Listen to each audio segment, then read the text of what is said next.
Hello everybody, my name is Estrangeli and welcome to another video. Now this one is going to be a shorter one. Unfortunately I do have some family business I need to attend to this weekend, so I won't have the time to make a nice lengthy video, but I do want to give you something. So I thought I would actually talk today about the Injustice 2 DLC. The third fighter pack was recently released, so I feel like now is a good time to kind of talk about in retrospect my original video, which I realized today that I made before the game had even come out. So I legitimately had zero idea the kind of characters that were going to be in that game. In fact, the roster wasn't even fully released at the time.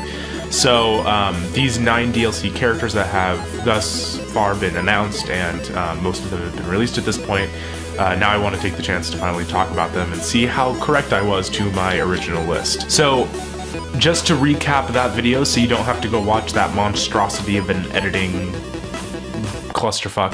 The 9 characters that I had predicted were Detective Chimp, Sub-Zero / Raiden, like one or the other, Red Hood / Nightwing, Deadman, Trigon, Dr. Manhattan, Batwoman, Doomsday / General Zod, and then Plastic Man. The DLC characters that have come out in order.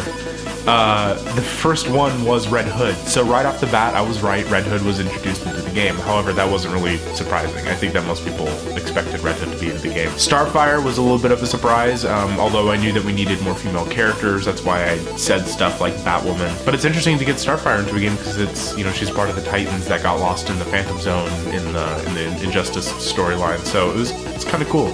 Sub-Zero was released, which is really cool because, again, I had predicted Sub-Zero was going to be a thing. Black Manta was released, which is super cool because he has the coolest gear in the game, arguably. The next character is Raiden, and Raiden got released, which is cool because that means that both my Sub-Zero prediction and my Raiden prediction were true. Now, people have had problems with this, the fact that there's 2 Mortal Kombat characters guest starring in the game instead of using those for like normal DC character slots.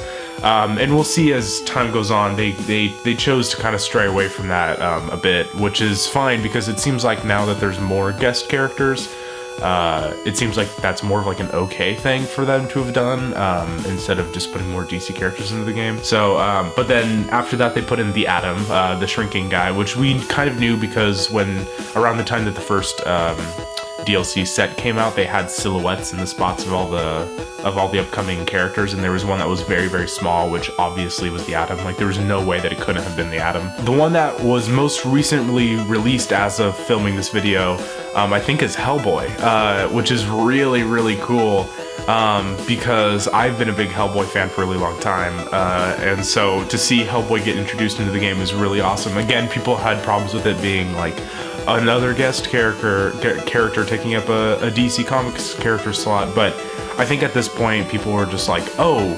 Hellboy, rad, and so they didn't really have much of an issue with that. The next one after that is the Teenage Mutant Ninja Turtles.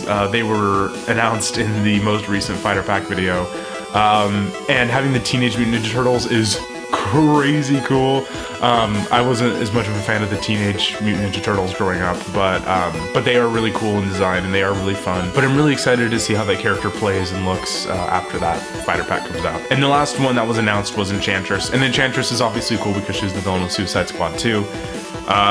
But I'm again interested to see if they do a premiere skin with like maybe John Constantine,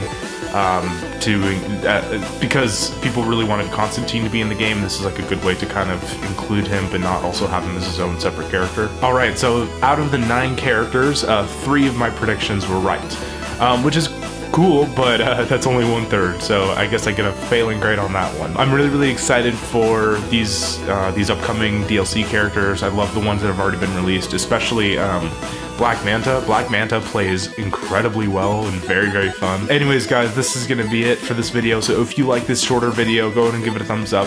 If they bring back the rating system, go ahead and give it 5 stars. Like I said, I know this video is shorter, but maybe expect a bonus video during this upcoming week, and then also next weekend will be my Justice League review because I'm seeing it this weekend, and then I can have the time to film a bunch of stuff and put it together into sort of this really cool cinematic look. So anyways, guys, that'll be it. So my Twitter will be floating around here somewhere on screen, and I will talk to you all later. Bye-bye.